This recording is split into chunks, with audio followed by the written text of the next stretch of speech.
చూశాడు, మనల్ని కొంచెం పర్వాలేదు అనుకున్నాడు. ఆయన శుభవార్త మనకు అందేటట్టు చేశాడు.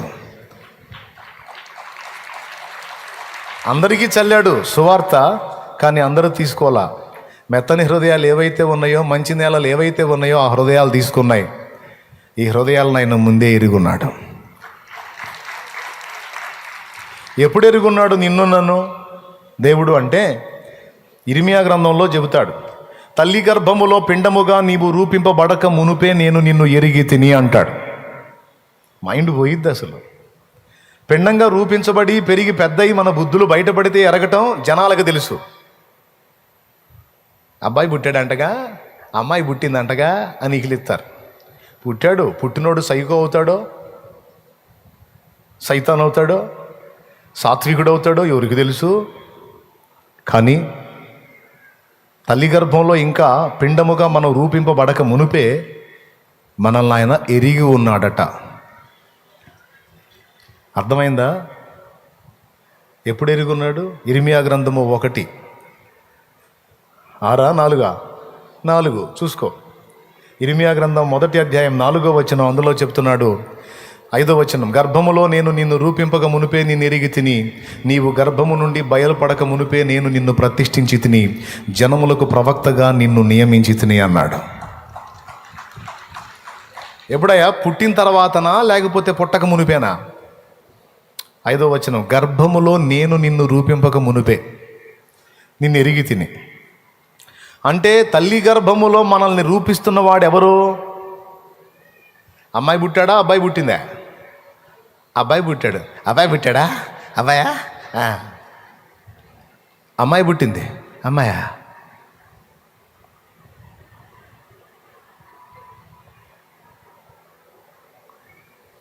దేవుని వాక్యం అంటుంది, నిద్రమోహమా, అబ్బాయి అయినా అమ్మాయి అయినా వాళ్ళని రూపుదిద్దుతుంది ఆయన.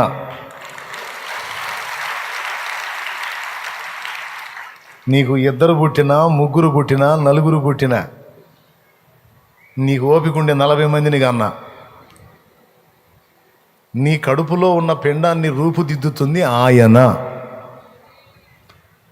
ఒకవేళ మనుష్య సంబంధంగా ఏదైనా టెక్నాలజీ ఉపయోగించి నువ్వు రూపుదిద్దావా, ఆ దిద్దబడిన వాడు నిన్ను నాశనం చేసే సైకో అవుతాడు.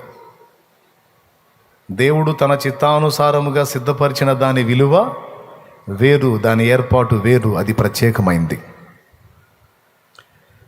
ఒకవేళ ఏదో మానవ ప్రయత్నంగా ఏదన్నా ప్రయోగం చేసి సఫలం కావాలన్నా కూడా దేవుడే దాన్ని వర్కౌట్ చేయాలా. ఆ కోణంలో అనుకోవచ్చు, ఈ కోణంలో అనుకోవచ్చు. సరే, పక్కన పెడదాం మ్యాటర్ ఇది. లేఖనం ప్రకారం చూసుకుంటే, గర్భములో నేను నిన్ను రూపింపక మునుపే నిన్ను ఎరిగి తిని అన్నాడంటే రూపించేది ఎవరో అర్థమవుతుంది అక్కడ. మన అమ్మ కడుపులో మనం ఉన్నప్పుడు మన ముక్కు, కళ్ళు, నోరు, పళ్ళు, మన అవతారం మొత్తం, మనం స్త్రీయా పురుషుడా మొత్తం డిసైడ్ చేసి మనల్ని రూపుదిద్దుతుంది, నిర్మిస్తుంది స్పష్టంగా దేవుడే అని ఇర్మియా 1:5 సాక్ష్యం ఇస్తుంది. ఇప్పుడు చెప్పండి, మీ అమ్మ చేసిందా నిన్ను, మీ నాన్న చేశాడా? నన్ను మా అమ్మ చేసిందా, మా నాన్న చేశాడా? బాయ్, ఎవరు చేశాడా? ఎవరు చేయలే. అసలు వాళ్ళకి ఏం తెలియదు. మనల్ని ఆయన చేతులే నిర్మించాయి. అంత మక్కువ పెట్టి, అంత శ్రద్ధ పెట్టి, అంత దృష్టి పెట్టి, ఆ వ్రేళ్లతో పనిచేసి నిన్ను నిర్మించుకున్నాడే, నిన్ను మర్చిపోతాడా? అంత శ్రద్ధ పెట్టి నిన్ను నిర్మించుకొని ఇన్ని నాళ్ళు నిన్ను కాపాడుకుంటా, చంకబెట్టుకొని అనేక గండాల్లోంచి తప్పించుకుంటా, నీకు అంత అన్నం పెట్టి వస్త్రం ఇచ్చి ఎన్నో గండాలు దాటించి బ్రతికించుకుంటూ వచ్చిన దేవుడు ఇప్పుడు వదిలిపెడతాడా? ఇప్పుడు మర్చిపోతాడా? వెర్రి మొహం. స్తోత్రం. అంటే మీకేమన్నా ఇబ్బందా? వెర్రి మొహం అంటే పిచ్చి మొహం అనిలే. ఏం తమ్ముడు, ఒప్పుకుంటావా? ఎవరు నిన్ను రూపించారు? మరి అంతసేపు రూపించేవాడు, అంత ప్రేమ కలిగినోడు నన్ను నల్లగా ఎందుకు పుట్టించాడు? అందరూ ఎర్రగా ఉన్నారు, నేనేమో నల్లగా ఉన్నాను కాకిలాగా. మరి ఎట్టెందుకు పుట్టించాడు అని డౌట్ కొంతమందికి. అరే ఆయన ఇష్టం. కొంతమందిని ఎర్రగా చేసి చేసి చిరాకు పుట్టింది. పద్దాకలు అదే ముఖం చూసి చూసి విసుగు పుట్టుంటుంది. కొంచెం డిఫరెంట్ కోటింగ్ వేసాడు నీకు. ఏంది ప్రభా నేను నల్లగా పుట్టాను, నన్ను ఎందుకు ఇట్లా పుట్టించావంటే, నీకేం తెలుసురా నీ అందం నా కళ్ళకి మామూలుగా కనపట్లను అంటాడు. ఆయన రూపుదిద్దుకున్నాడు. ఇతరులలో నీవు ఒక్కడివిగా ఉండకుండా నీకు ఒక ప్రత్యేకమైన రూపాన్ని ఇచ్చి నీకంటూ ఒక స్పెషల్ లైఫ్ని ఇచ్చాడు. గుర్తుపెట్టుకో, ప్రపంచంలో అన్ని విషయాల్లో నీలాగా ఉండేది నువ్వు ఒక్కడివే, నువ్వు ఒక్కదానివే. ఇంకెవ్వరు నీలాంటి వాళ్ళు లేరు లేరు లేరు ఉండబోరు. ఎవరన్నా పోలికలు కలిస్తే 1, 2, 3, 4 కలుస్తాయేమో, కానీ అచ్చుగుద్దినట్టు మెంటాలిటీ, పోలిక, వ్యవహారం, ఆలోచన మొత్తం అచ్చుగుద్దినట్టు నిన్ను దించేవాడు ఎవ్వడు లేడు. అసలు ఎంత పనితనమో చూడు. మళ్ళీ అందరి పుర్రెలు అయ్యే పుర్రెలు, ఎముకలు అయ్యే ఎముకలు, అందరి అవతారాలు అయ్యే, లోపల స్ట్రక్చర్ అంతా కూడా అదే. కానీ అసలు చిన్న చిన్న షేపుల్లో మార్పులు పెట్టి ఒకళ్ళ ముఖాలు ఒకళ్ళకి కలవకుండా డివైడ్ చేశాడండి, సపరేట్ చేశాడు. అది అమ్మ కడుపులో పిండం యొక్క నిర్మాణం. మళ్ళీ అటుపోయిందిరా మైండ్. నేను చెప్పేదాని మీద ఈడు, నేను చెబితే ఇంకోసారి తర్వాత ఎత్తాడు. పొద్దున్న చేతి సాయంత్రం వేసినట్టు. స్తోత్రం. హలే.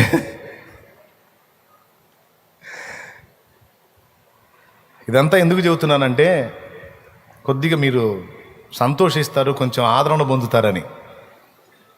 ఎందుకంటే నిజాలు ఇవి. దేవుడు నిర్మించిన తీరుని గుర్తు చేసుకున్నప్పుడు, అమ్మో నన్ను ఇంత శ్రద్ధగా నిర్మించిన నా దేవుడు నన్ను ఎందుకు మర్చిపోతాడు, నన్ను ఎందుకు వదిలిపెడతాడు అనే ఆ ఆలోచన ఎంత ఆదరణో కదా. స్తోత్రం. విశ్వాస అయిన వాడు ఒకడు పేషెంట్ అయి బెడ్ మీద ఉన్నాడంట, మరణ పడకలో. చూసిపోవటానికి వస్తారుగా అందరూ. ఫ్రెండ్ వచ్చాడు, ఫ్రెండ్ ఒకడు. వీడికెళ్ళి జాలీగా చూశాడు ఆ బెడ్ మీద పండుకున్నోడికి వెళ్ళి. చూసి ఎరా అన్నాడు. ఎరా ఏంది, ఎట్లుంది, బాగా వీక్ అయిపోయావుగా, దాన్నే ఉందిలే కానీ బైబిల్ చదువుతావా అన్నాడంట. ఎందుకు చదవనరా, నీకోసం ఏమైనా చేస్తా, చెప్పు ఏం చదవమంటావు అన్నాడు. దినవృత్తాంతాల 1వ గ్రంథం 1వ అధ్యాయం చదువురా అన్నాడంట. అందులో చదివితే అన్ని పేర్లు ఉంటాయి, మనుషుల పేర్లు. ఏడన్నా యేసు ప్రభు రోగుల్ని స్వస్థపరిచిన వచనాలు చదవమంటారు. అవి విని విశ్వాసంలో బలపడటానికి వీడెవడ పేర్లు చదివించుకుంటున్నాడని డౌట్ వచ్చింది. అంటే మరణ పడకలో ఉన్నాడు కదా, మైండ్ కూడా పోతుందేమో అనుకున్నాడు. కొంతమంది అట్లా మాట్లాడుతుంటే మనకు డౌట్ వచ్చింది కదా, చచ్చిపోతున్నాడు కదా, మైండ్ పాపం మైండ్ పని చేయట్లేదు అట్లా అనుకున్నాడు. తర్వాత వీడు మళ్ళీ చదివావు కదా, బాగుంది సరే కానీ మత్తయి సువార్త 1వ అధ్యాయం 1వ వచనం నుంచి చదువు అన్నాడంట. అక్కడ కూడా అన్ని వంశావాళ్ళు మనుషుల పేర్లు ఉంటాయి. అబ్రహాం, ఇసాకును కానీ, ఇసాక్, యాకోబును కానీ మొత్తం వరుసగా ఉంటాయి. మళ్ళీ అయిపోయినాక లోక సువార్తలో కూడా మళ్ళీ మనుషుల పేర్లే చదివిచ్చాడు. ఇక కన్ఫామ్ చేసుకున్నాడు, అన్ని మనుషుల పేర్లే చదివిస్తున్నాడు, మొత్తానికి ఇది ఏదో తేడా పడిందని. చివరికి అడిగాడంట, ఎరా యేసు ప్రభు చేసిన స్వస్థత కార్యాలు చదవమంటే చదివేవాడిని కదా, అన్ని పేర్లు చదివేస్తున్నావు, ఈ పేర్ల వల్ల నీకు వచ్చే ఉపయోగం ఏందిరా అన్నాడంట. వాళ్ళు ఎవరో, వాళ్ళ పేర్లు ఏవో, కొన్ని పేర్లు అయితే అసలు నోరు కూడా తిరగట్లా, ఈ పేర్లు కష్టపడి చదవాల్సి వచ్చింది నేను. ఈ పేర్లు ఎందుకురా నీకంటే ఆడు పండుకున్నాడు అన్నాడంట, ఇంతమంది పేర్లు గుర్తుపెట్టుకొని రాపించిన దేవుడు నా పేరు మర్చిపోతాడా?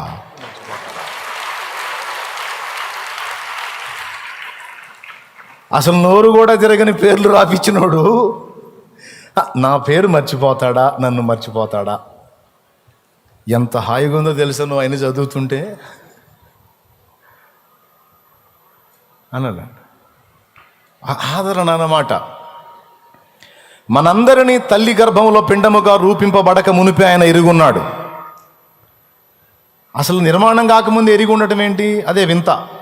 మన భవిష్యత్తులోకి వెళ్ళిపోయాడు, మనమేంటో చూశాడు. చూసి ఆయన రాజ్యమునకు వారసుడుగా, వారసురాలిగా ఎప్పుడు ఏర్పరచుకున్నాడో తెలుసా? తల్లి గర్భములో పిండముగా నీవు నేను మనం రూపింపబడక మునుపే ఏర్పరచుకున్నాడట. అప్పుడే మనల్ని తన రాజ్యానికి డిసైడ్ చేసేసాడు. భూ దిగంతముల నుండి నేను ఏర్పరచుకొని దాని కొనల నుండి పిలుచుకొనిన వాడా అన్నాడు. నేను ఏర్పరచుకున్నా, నేనే నిన్ను పిలుచుకున్నా. నిర్ణయము ఏర్పాటు ఒక్కటే. దేవుడు ఎవరిని ముందుగా ఎరిగెనో వారిని నిర్ణయించెను, అనగా ఏర్పరచెను. ఎవరిని ఏర్పరచెనో వారిని పిలిచెను, ఎవరిని పిలిచెనో వారిని నీతిమంతులుగా తీర్చెను. ఇప్పుడు మనందరిని నీతిమంతులుగా తీర్చాడా లేదా? ఎట్లా తీర్చాడు? ఆయన రక్తము చేత.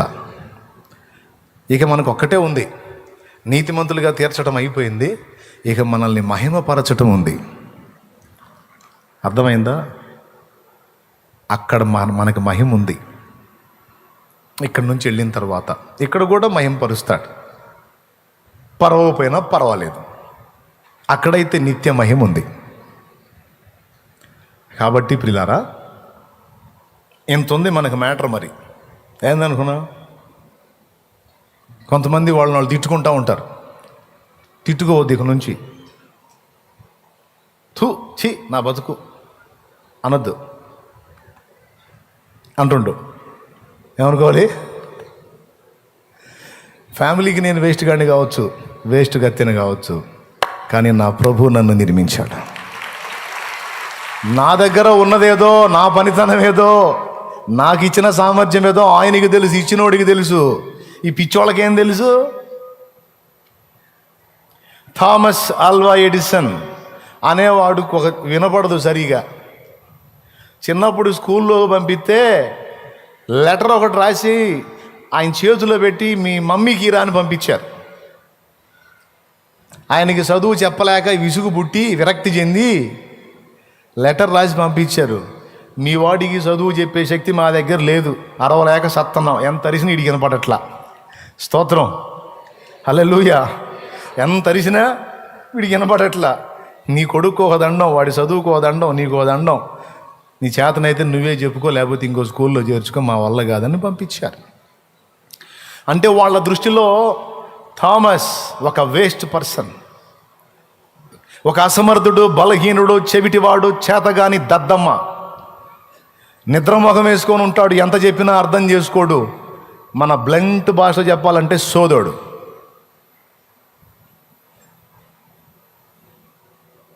కానీ అతన్ని పుట్టించిన వానికి తెలుసు అతడికి ఇవ్వబడిన కృప ఏందో. ఈరోజు నీ సమాజంలో కావచ్చు, నీ ఫ్యామిలీలో కావచ్చు, ఇరుగు పొరుగుల్లో కావచ్చు, కొంతమంది నిన్ను అలా మాట్లాడతారు.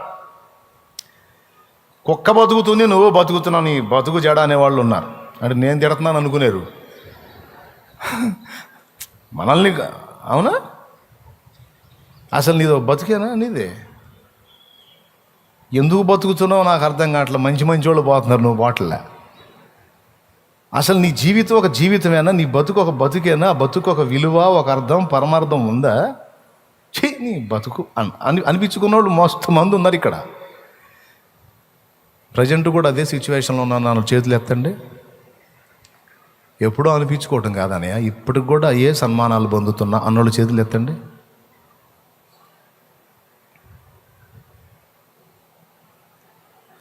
అవునా? ప్రజెంట్ కూడా లైన్లోనే ఉన్నారా? దేవునికి మహిమ. అచ్చం ఆయనను కూడా అలానే అనుకున్నారు. కానీ నిన్ను అనేవాళ్ళకి తెలియదు నీ మీద దేవునికున్న ఏర్పాటు. నిన్ను ఏసడించుకునే వాళ్ళకి తెలియదు దేవుడు నీకే సామర్థ్యం ఇచ్చాడో, ఎందుకోసం నిన్ను పుట్టించాడో వాళ్ళకి తెలియచావదు. అది గొడవ. డేవిడ్ బ్రైనార్డ్ ఒక కాలేజీలోకి చేరితే అక్కడున్న అధ్యాపకుని తప్పు పట్టాడని ఆయన నిలువున బయటికి నెట్టేశారు. డైరీలో రాస్తారు ఆయన గురించి, రాసి మ్యాటర్లో ఆ విశ్వవిద్యాలయం ఎంత దరిద్రంగా అయిపోయింది, ఎంత ఆధిక్యత పోగొట్టుకుంది. ప్రపంచ ప్రఖ్యాతిగాంచినటువంటి దైవజనుడు డేవిడ్ బ్రైనార్డ్ దానిలో నుండి నెట్టివేయబడ్డాడు అనే దరిద్ర సాక్ష్యం తెచ్చుకుంది అని రాస్తాడు. అంటే వాళ్ళకి తెలియదు, వాళ్ళు నెట్టివేస్తున్నాడు, వాళ్ళు త్రోసేస్తున్నాడు, ప్రపంచానికే ఆశీర్వాదకరమైన దైవజనుడు అవుతాడని.